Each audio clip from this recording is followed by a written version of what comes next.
नमस्कार, मैं हूं मृत्युंजय कुमार झा और अगले आधे घंटे तक कमोडिटी मार्केट पर सबसे बड़ी कवरेज जारी है। हम आपको बताएंगे कि आज के बाजार का मूड माहौल कैसा है, कहां पर कमाई के मौके हैं, खबरें कौन कौन सी हैं और उसका इम्पैक्ट मार्केट के ऊपर होगा क्या। और आप सवाल भी पूछ सकते हैं, नंबर आप नोट कर लें 02223001634। इसके अलावा आप 02223001635 पर भी अपना सवाल पूछ सकते हैं। और सबसे पहले बात करेंगे हम सनफ्लावर ऑयल की। और सनफ्लावर ऑयल की बात इसलिए क्योंकि सनफ्लावर ऑयल का जो फ्यूचर लॉन्च हुआ था, 1 महीने पूरे हो गए। 1 महीने में अगर हम देखें तो पिछले 1 महीने का जो रिपोर्ट कार्ड है वो क्या है, ये हम आपको बताएंगे और किस तरह का रिस्पांस मिला है इस पर भी हम बात करेंगे। तो जो प्राइस के लिहाज से अगर हम देखें तो महीने भर में करीब करीब 7% की गिरावट आई है सूरजमुखी के प्राइस में। वायदा में हफ्ते भर में 3% दाम गिरे हैं और 12 नवंबर को ये लॉन्च हुआ था। और एक्सचेंज पर फिलहाल पूरे ऑयल कॉम्प्लेक्स में अगर आप देखें तो एडिबल ऑयल कॉम्प्लेक्स में सिर्फ और सिर्फ सूरजमुखी की ही ट्रेडिंग हो रही है, सनफ्लावर ऑयल की ही ट्रेडिंग हो रही है। अब सवाल ये है कि किस तरह का पहला सवाल, और इस पर बात करने के लिए संदीप बजोरिया साहब हमारे साथ हैं, सीईओ हैं सनविन ग्रुप के। संदीप जी, बहुत बहुत स्वागत है आपका। कैसा रिस्पॉन्स आप देख रहे हैं सर, क्योंकि आप सनफ्लावर ऑयल को बड़ा क्लोजली ट्रैक करते हैं ग्लोबली भी। जो एनसीडीएक्स पर ये लॉन्च हुआ था, किस तरह का रिस्पांस पिछले 1 महीने में आप देख रहे हैं? पृथ्वी जी, इन्होंने लॉन्च किया, बड़ा अच्छा काम किया है और ठीक चल रहा है। और रोज करीबन 400 से 500 टन का ट्रेड हो रहा है। ओपन इंटरेस्ट भी 1,500 टन का है। I think to begin with बड़े दिनों के बाद ये जब शुरू हुआ है, उसके लिए ये शुरुआत एक धीरे धीरे अच्छी प्रॉपर शुरुआत है, कंसोलिडेशन की शुरुआत है। में धीरे धीरे जाके वॉल्यूम पिकअप कर लेंगे, उसमें कोई दिक्कत नहीं है।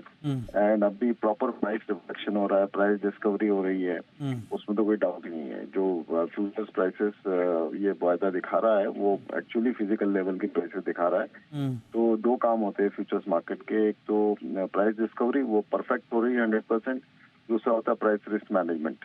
तो प्राइस रिस्क मैनेजमेंट में अभी माइल्ड वे में शुरू हुआ है, जैसे मैंने आपको बोला 400-500 टन रोज का काम हो रहा है। आई थिंक स्लोली जाके आगे जाके 2,000-3,000 टन तक का पर डे का वॉल्यूम इसमें डेवलप हो जाएगा। अच्छा, मेरे ख्याल से नेक्स्ट करीबन 1-1.5-2 महीने में, उसमें कोई डाउट नहीं है। एंड जहाँ कीमतों का सवाल है, आपने सही बोला, ये शुरुआत हुआ था दीपावली के दिन, उस दिन 870 के आसपास में शुरुआत हुई थी इसकी, और ऊपर में ये 915 तक गया था और अब भी वापस 845 के लेवल में आया है।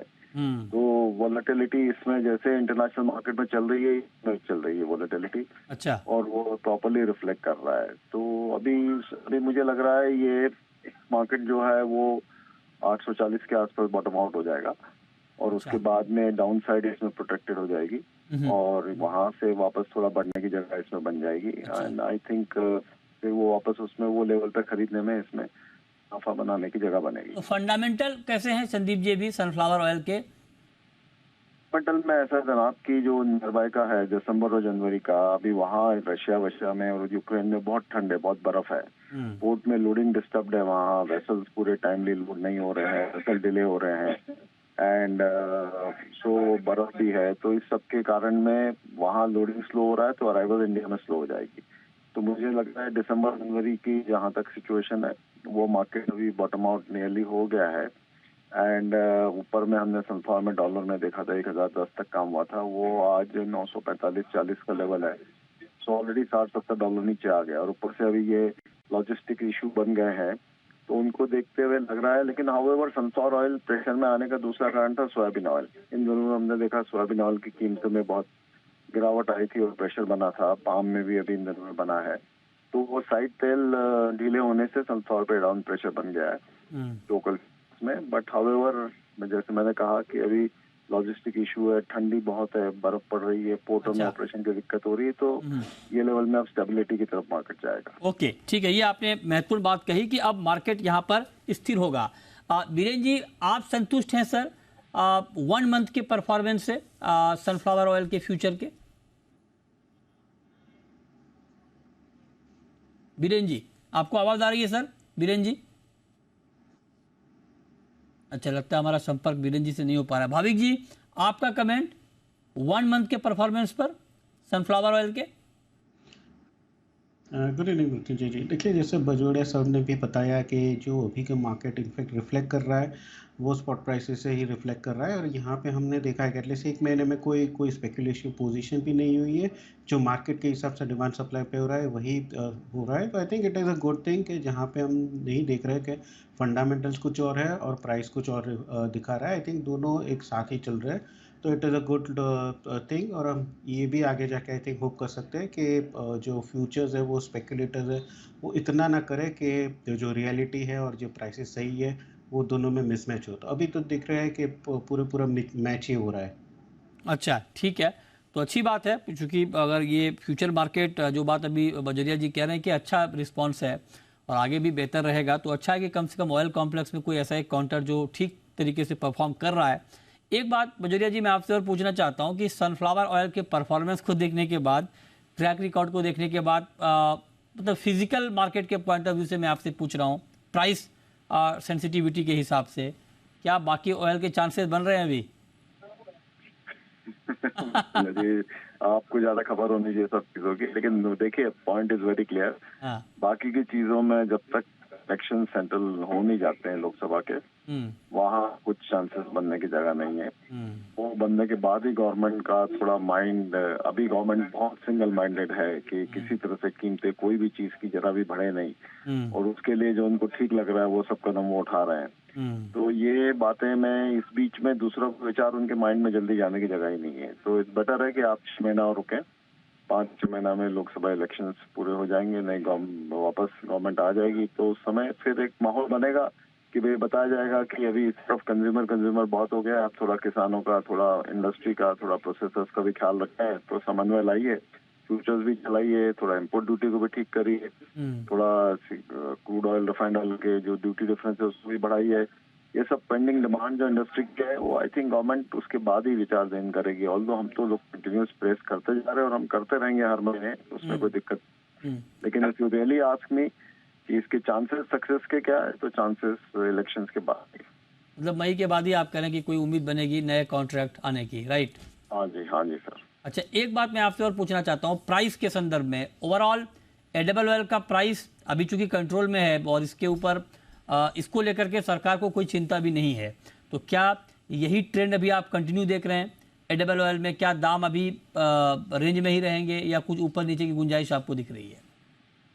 सर जी, सरकार को चिंता, सरकार बहुत खुश है एडिबल ऑयल की कीमतों को हाँ, लेकर। तभी तो मैं कह ओवरऑल रहा हूँ। उनका फूड बास्केट का इन्फ्लेशन जो है एडिबल ऑयल ही और नीचे खींच रहा है। अच्छा, तो एडिबल ऑयल में तो -15% है आप सर लोगों को तो अवार्ड इन्फ्लेशन। मिलना चाहिए सर, आप लोग तो ऑयल इंडस्ट्री के दिग्गज हैं। यस, आपको डेफिनेटली सम्मानित किया मिलना जाना चाहिए कि इतने कीमतों को आप लोगों ने रोक के रखा हुआ है। एकदम सही कह रहे हैं। हम लोग अभी कंज्यूमर की और गवर्नमेंट की सेवा में ही लगे हैं। हाँ। अब इंडस्ट्री तो बहुत सारी सिचुएशन ये बन रही है कि जहाँ पैसा लूज कर रही है, ट्रेड में मार्जिन नहीं है, हर दिन बाजार गिरता है तो उसको इन्वेंटरी लॉस होता है, तो उसके बाद क्रूड और रिफाइंड में ड्यूटी डिफरेंस कम होने से रिफाइनिंग में मार्जिन नहीं है।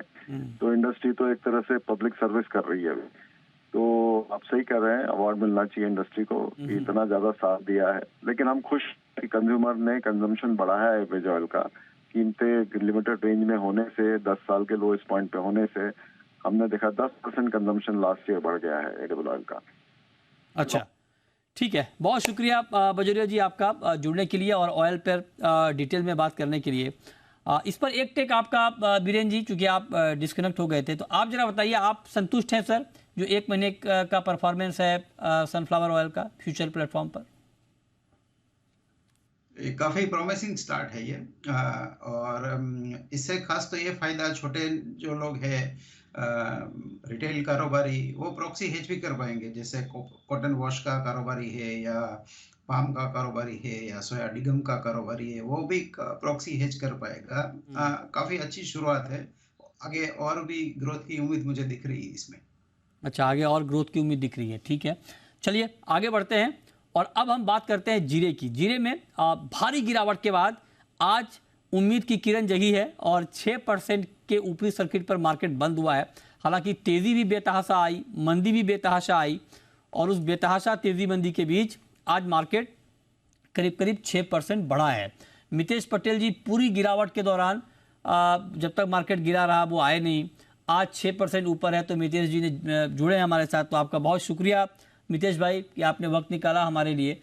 तो आप जरा बताइए कि ये जीरे में हुआ क्या, मतलब जो तेजी 6 महीने में आई वो 1.5 महीने में खत्म हो गई मितेश जी। पहले तो सर आपने मुझे 2 महीना बुलाया नहीं, पहली बात तो नहीं तो इतनी इंटरव्यू ली जाती। नहीं, हमारे यहाँ से आपको कई बार फोन आया, आप ये अलग बात है कि आप बाहर थे कहीं आउट ट्रैवलिंग का स्टेशन इशू थे। था, मैं एक बार मैं मैडम से भी रिक्वेस्ट किया था। हाँ। अच्छा सर, ये मार्केट में क्या है, लास्ट 2 मंथ में एक्सपोर्ट की डिमांड बॉटम लेवल पे रही, एक्सपोर्ट की डिमांड नहीं आई, क्योंकि चाइना ने जो 2 महीने है ना उसके माल दूसरे कंट्रीज में जैसे पाकिस्तान है, बांग्लादेश है, दुबई है, गल्फ कंट्रीज में सप्लाई किए थे, तो उसकी वजह से वो डिमांड इंडिया में नहीं आई। साथ में जो नई फसल के रुझान जो आने वाले थे वो बहुत ही अच्छे आए, फिगर पिछले साल से ज्यादा आए, तो और मौसम भी फेवरेबल रहा, तो उसकी वजह से एक सेंटीमेंट बनता है कि मार्केट गिरेगा, और मार्केट उसकी वजह से मार्केट गिरा है। फिलहाल ये मार्केट है ना सर, ये ओवरसोल्ड मार्केट है। यहाँ पे जो एनसीडीएक्स ने आज 1500 टन का डिलीवरी स्टॉक है, एनसीडीएक्स अप्रूव स्टॉक है, और उसके सामने डिलीवरी लेने वाले ज्यादा है। मार्केट में एनसीडीएक्स का माल प्रीमियम से बिकता है, उसकी वजह से एक अच्छी तेजी देखने को मिली है। और आखिरी के 2 दिन से चाइना के अच्छे डिमांड भी है, चाइना के कम से कम 25 से 30 कंटेनर के आखिरी के 3 दिन में काम हुए हैं। ये रेट चाइना डाइजेस्ट करके थोड़ी खरीदारी चाइना से। मितेश भाई, लेकिन ये जो गिरावट आई है 1.5 महीने में, ये गिरावट मतलब जो तेजी आई थी उसी का इम्पैक्ट है, मतलब आपको लगता है कि जिस तरह से दाम बढ़े थे उसके बाद ये गिरावट आनी थी इसीलिए आई है, या कुछ इसमें और हुआ है? उस जब तेजी चली थी उस टाइम पे कोई करेक्शन नहीं आया था सर, पर करेक्शन जो करेक्शन इसको नहीं बोल सकते, इसको मार्केट ने डाउनफॉल दिया है।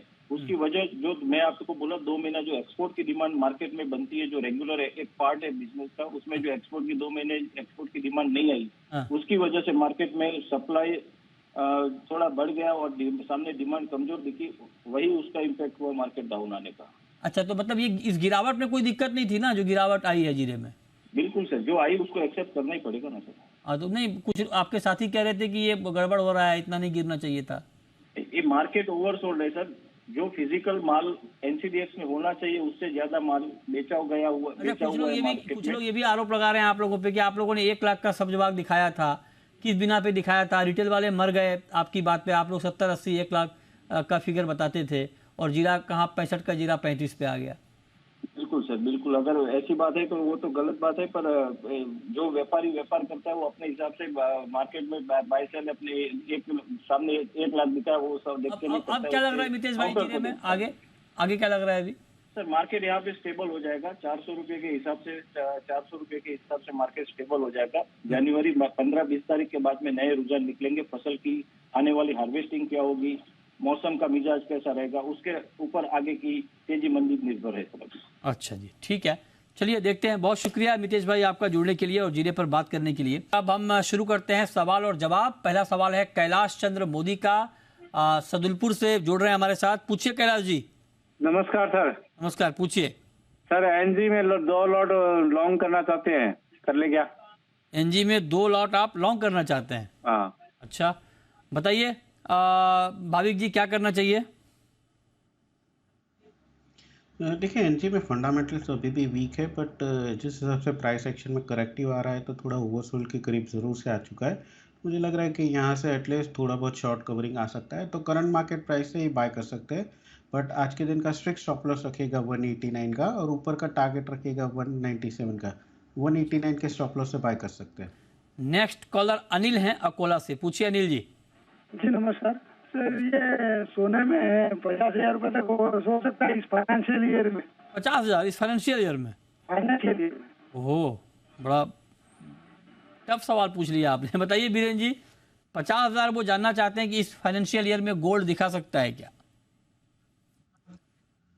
मार्केट में कुछ भी हो सकता है, बट ये जो 50,000 की बात है इसका चांसेस मुझे लेस देन 5% दिख रहा है। अगर फॉरेन में गिरा मार्केट तो भी यहाँ रुपये को देखते हुए, आगे बजट है वो सब देखते हुए 50,000 का चांस बेहद कम दिख रहा है। जिगर ठक्कर है नेक्स्ट कॉलर। पूछिए जिगर। सर जी, इंट्राडे में गोल्ड में क्या करें और किस रेट पे करें?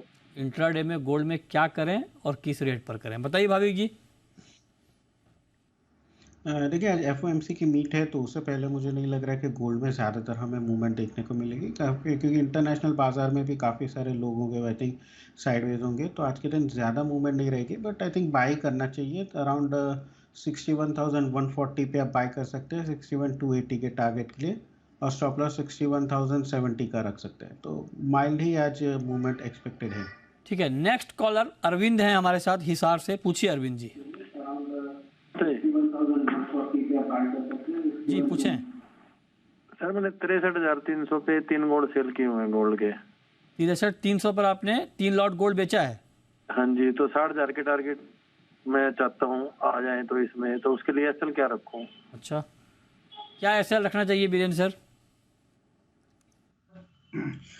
ट्रेलिंग एसएल 6 to 250, 6 to 300 के आसपास रख सकते हैं। इनिशियल टारगेट, फर्स्ट टारगेट 60,600 रहेगा। सेकंड टारगेट डाउन साइड का अगर आज की हॉकी मिट रही तो मैं भी 60,100-200 रहेगा। ठीक है, नेक्स्ट कॉलर महेश हैं इंदौर से। पूछिए महेश जी। सर इंटरडे में चांदी पे क्या कॉल रहेगी?